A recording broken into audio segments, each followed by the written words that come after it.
Olá, graça e paz do nosso Senhor Jesus Cristo. Atendendo a pedidos, aproveito para dizer que tem vários vídeos aqui no canal, se você quiser, pode deleitar com muito ensino bíblico aqui. E eu recebi um pedido para falar um pouco sobre o princípio de honra. Falei um pouco sobre o princípio de autoridade, um vídeo anterior. Agora eu quero falar um pouco de honra. Bom, o que seria honra, né? Honra significa valorização, apreciação, estima, gratidão, reverenciar, tratar com distinção, tratar com deferência, né? Honrar alguém é dar-lhe alta consideração, perceber que essa pessoa é importante, que é preciosa a amizade dela, ou a liderança dela, ou né, o fato, às vezes, do amor dela, enfim. Né? Tudo isso está dentro desse contexto de honra. Bom, e biblicamente?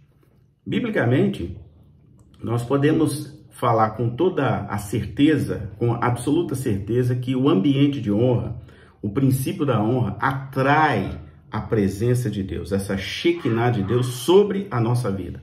Então, por isso que a Bíblia nos ensina a honrar Pai, honrar a Deus sobre todas as coisas. Começa logo aí, honra a Deus sobre todas as coisas, inclusive com seus bens. Então, veja que a Bíblia trata esse assunto como um princípio de honra, né? Então, a Bíblia também vai falar a respeito de honrar Pai, porque isso alonga os nossos dias, né? Aumenta os nossos dias na terra. Ele está dizendo o seguinte: a sua alegria, os seus dias serão mais alegres na terra se você honrar seu pai e a sua mãe. Então, é algo assim que é muito importante. A Bíblia também vai dizer que os maridos devem honrar as suas esposas. Está lá em 1 Pedro 3. Então, mais uma vez, a Bíblia vai falar de honra, o marido honrando a esposa, e ele dá uma condição aqui bíblica, que é muito interessante. Ele diz assim: para que as suas orações sejam ouvidas no céu. Então, sim, se o marido quer que a sua oração seja ouvida no céu, ele tem que honrar a sua própria esposa. Está lá em 1 Pedro 3. Às vezes as pessoas esquecem desses detalhes, né? E do mesmo modo que Deus dá essa direção para as mulheres, para os maridos, também dá para as mulheres, né? Que as mulheres devem prestar honra aos seus maridos por meio do respeito, porque eles são os sacerdotes do lar. Então, isso também é muito claro. E muitas vezes a sociedade moderna, a teologia progressista, vai enxergar isso como um desrespeito à mulher, porque o marido é mais importante. Não é nesse aspecto que Deus está falando, não. Porque Deus criou o ser humano na imagem e semelhança dele, então como é que a mulher ou o marido vai ser mais importante, né? Então, a gente precisa entender que honra é uma ordem de Deus, né? Por isso que lá em Provérbios 26:1 vai estar escrito assim, eu estou com a minha Bíblia aqui do lado: como a neve no verão e como a chuva da cega, assim fica bem para o tolo a honra. Ou seja, uma pessoa tola não vai entender esse princípio de honra, que ele é um princípio espiritual. Então, assim, os tolos, né, os neófitos na fé, muitas vezes não entendem isso, que isso é muito importante. E realmente, por isso que a fé é gradativa, o Espírito Santo vai nos ensinando ao longo dos anos, e a gente vai aprendendo esses princípios da Bíblia, que são vários os princípios bíblicos, né?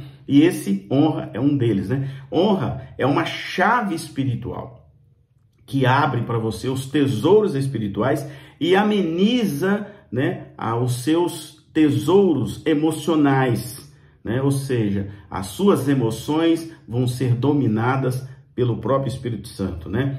Tem até um livro já muito antigo que diz controlado pelo Espírito Santo. Minhas emoções precisam ser controladas pelo Espírito Santo. Então, antes de eu tomar qualquer atitude, antes de eu me precipitar em alguma coisa, eu preciso buscar a Deus e tentar ouvir dele, seja por oração, seja por jejum, seja por sonho, seja por uma palavra profética, seja por uma ministração ao teu coração. A gente precisa aprender a buscar no Espírito Santo o entendimento dos sinais de Deus para a nossa vida. Isso é muito importante. Muita gente erra nisso, porque às vezes precipita, toma decisão precipitada, porque não sabe esperar que Deus dá uma resposta de novo, seja por sonhos, seja por uma revelação, seja por uma profecia, seja até por uma oração, ou seja mesmo você abrindo a própria Bíblia, né, naquele propósito, e Deus então te dando uma resposta mais objetiva pela própria palavra, porque a palavra é a maior revelação de Deus.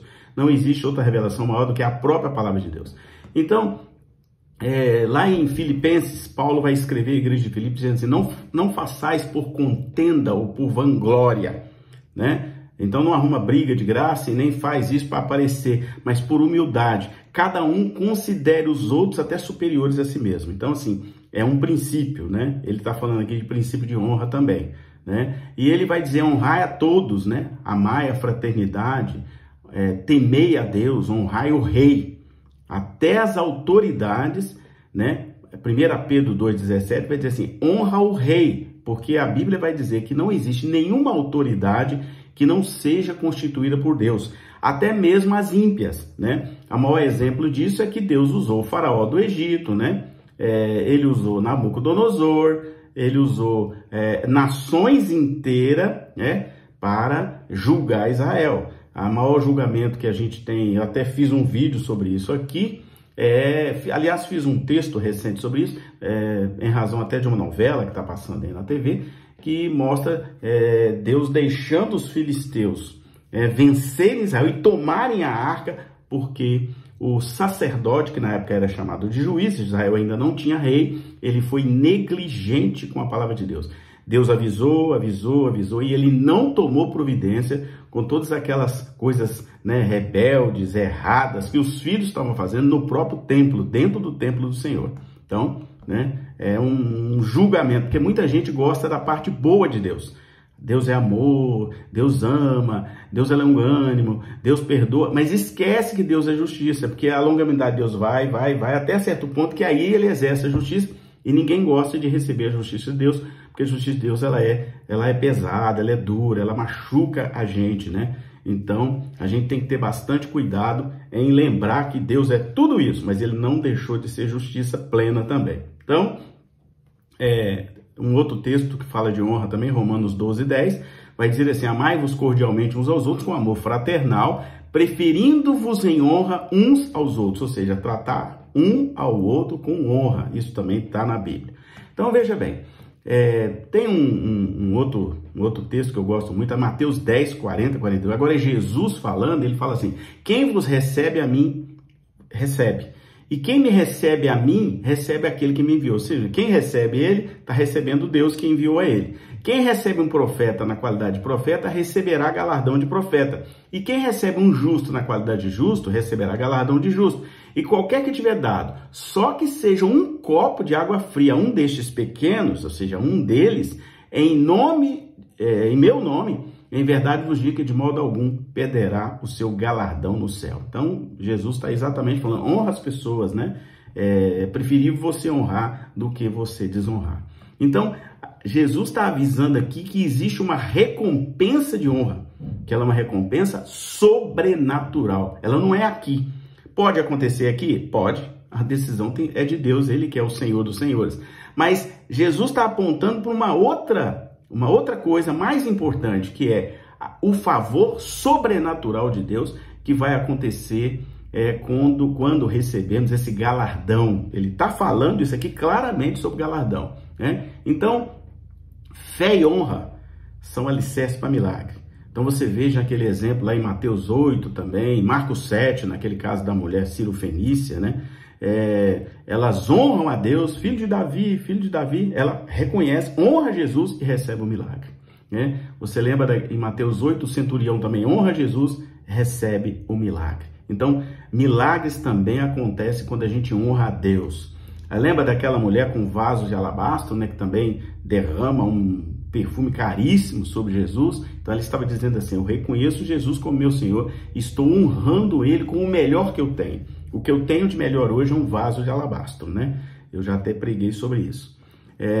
Então a mentalidade de honra, né, as atitudes de honra sempre vão trazer bênçãos para a nossa vida e multiplicação das bênçãos, né? Quanto mais eu honro, mais eu sou recebido por Deus como alguém que é honrador, alguém que honra, e ele então, no verdadeiro amor dele e numa questão particular dele, ele pode multiplicar as nossas bênçãos. Então, veja bem, tem uma passagem de Mordecai, que era um judeu nobre, né? Ele foi responsável por salvar o rei Assuero de um atentado contra a sua própria vida, então esse ato de Mordecai não foi imediatamente recompensado, né? De jeito nenhum, até conspiraram contra ele, né? Enfim, tudo isso, mas no tempo certo, na hora certa, né, Deus honrou Mordecai por causa do ato de honra dele lá atrás. Outro que honrou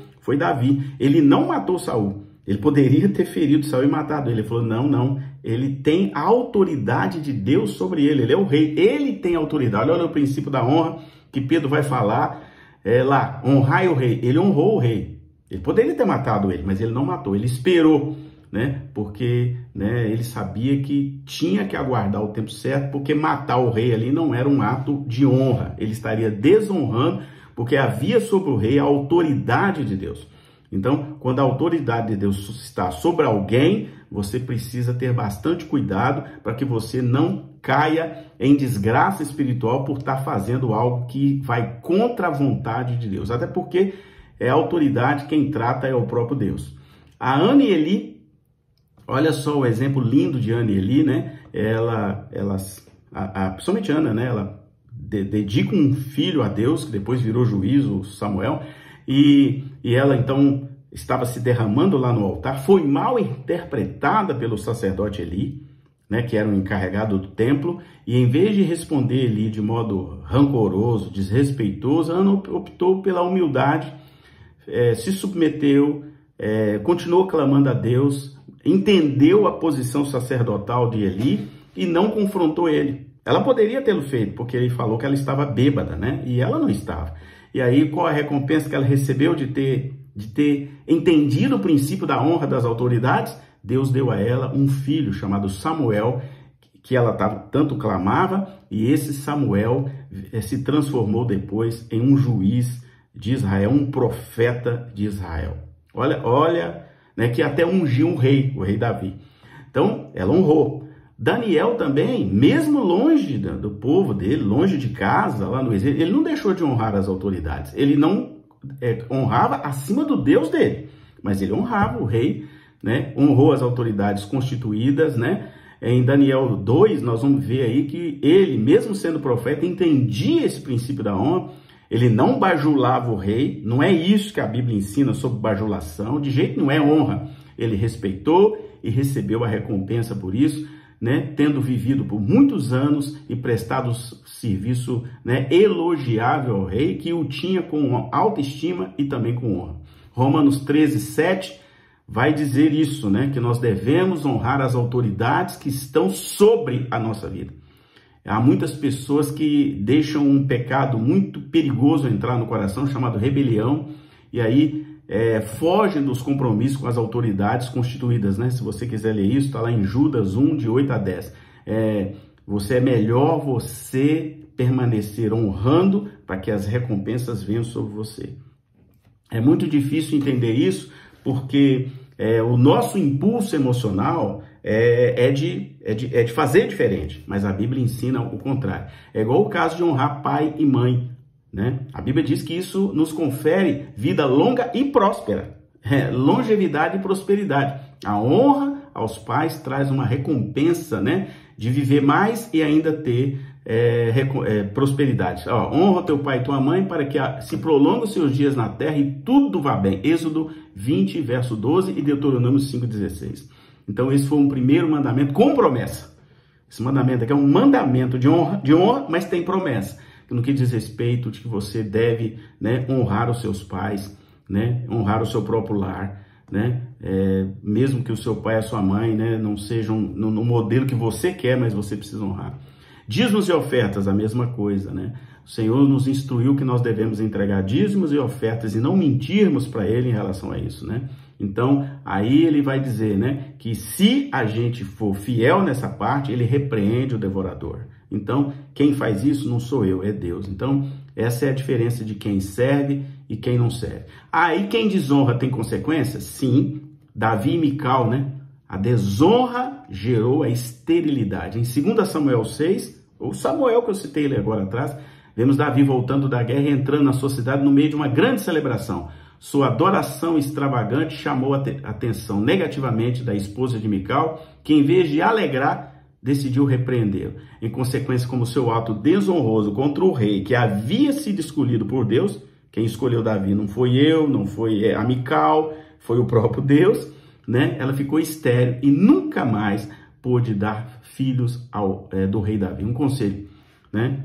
Honre as autoridades, né? A gente pode até discordar do presidente da Câmara, do deputado, do governador, mas precisa orar por eles, né? Essa que é a parte mais difícil, e tem que honrá-los, né?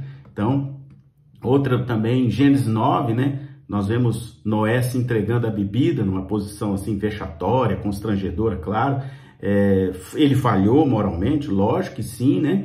E os atos foram presenciados pelos seus 3 filhos. Mas algo interessante aconteceu. 2 dos filhos de Noé preferiram honrá-lo, mesmo naquela situação. Mesmo ele estando errado, eles falaram, não, nós vamos continuar honrando o nosso pai, cobrindo a vergonha do pai e não desacatando ele, não desobedecendo ele. No entanto, Cã, né, optou por apontar o erro do pai e o desprezou. O efeito dessa desonra refletiu na herança e trouxe consequências de servidão para todas as gerações que são descendentes de Cã.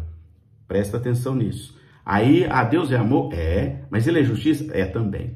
Né? Rúben, lembra de Rúben? Né? Em Gênesis 35, 1 Crônicas 5, Rúben, o filho mais velho de Israel, perdeu o direito de primogenitura por conta da desonra, né? Ele maculou o leito do seu pai, porque naquela época não podia, e deitou com uma das suas concubinas. Aí foi desonrado e aí nunca mais conseguiu ter a posição que ele, né, tinha conquistado pelo próprio nascimento, né? Aí vocês sabem o que aconteceu.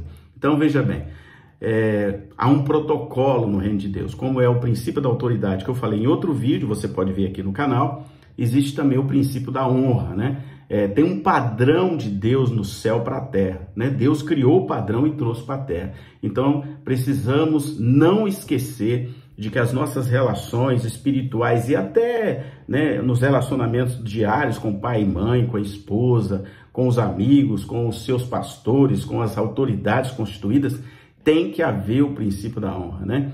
As autoridades precisam ser honradas, mesmo que você discorde delas, né? E a gente precisa honrar os nossos pais, mesmo que venhamos a discordar deles, né? Para que as bênçãos venham sobre nós. Filhos devem honrar o pai? Sim, né? É preciso que os pais honrem os filhos? Também, isso também está lá em Efésios 6,4, né? A Bíblia diz que nós devemos honrar os nossos filhos também, tá? Mas honrar não significa deixar de aplicar a disciplina. O pai, a mãe, o líder espiritual precisa aplicar a disciplina, ela está na Bíblia também. E isso, na igreja atual, nessa teologia progressista, é muito difícil porque as pessoas apagam esses pontos da Bíblia e acham que os líderes não podem disciplinar, não podem orientar, não podem exortar, até porque a Bíblia diz que a palavra de Deus é feita para exortar também. Tudo que está na palavra pode nos exortar, e é ali que é o que ensina o caminho que leva à salvação. Então, há um padrão já definido por Deus no céu para essa questão da honra. Então, nós devemos honrar também até quem nos emprega, sabe? 1 Pedro 2,18, até o nosso patrão precisa ser honrado, tá? Se você não sabe, lê lá, 1 Pedro 2,18. As pessoas esquecem disso e gostam de ficar fazendo fofoca, gostam de ficar falando mal do patrão. A Bíblia não ensina isso para crente não, tá?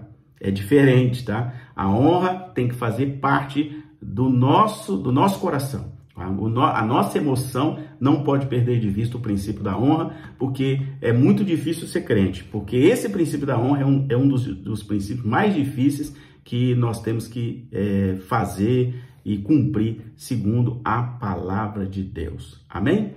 Grandes coisas tem o Senhor, né? Por isso que os pensamentos de Deus não são os nossos pensamentos, né? Você tem o livre-arbítrio, você pode decidir a sua própria vida emocional e espiritual, né? Adão decidiu ir lá para a árvore e comer da árvore quando Deus falou com ele, não faça isso. Caim, a inveja entrou no coração dele e aí ele matou o irmão, foi uma decisão dele, não coloca isso como culpa de Deus. A decisão muitas vezes nós tomamos e fazemos o errado perante Deus. A nossa vontade pessoal muitas vezes nos leva a um abismo, tá? Então o ser humano não pode culpar Deus pelas decisões que ele toma, ele tem o livre-arbítrio para tomar, né? Então a gente precisa entender de que a dureza do nosso coração, as coisas erradas que nós fazemos, é uma decisão, uma escolha pessoal nossa, né? Deus sempre avisa, Deus sempre deixou pronto na Bíblia. Deus deixou na palavra, né? Eu tenho a palavra aqui, ó, eu gosto de mostrar, né? Ó, Deus deixou tudo aqui, ó. Você não pode dizer de que aqui não tem as coisas. Está tudo aqui. Ele deixou tudo escrito. Os princípios, todos os detalhes para que você seja abençoado. Agora, cada um, né, vai naturalmente fazer aquilo que ele acha que deve fazer. Se ele resolver não obedecer à Bíblia, ele vai sofrer as consequências. Amém? Que Deus te abençoe. Há outros princípios. Em outra ocasião eu posso trazer mais informações de princípio como ensino bíblico. Que Deus te abençoe. Excelente dia ou excelente noite para você, conforme o horário que você estiver nos assistindo. Que Deus te abençoe.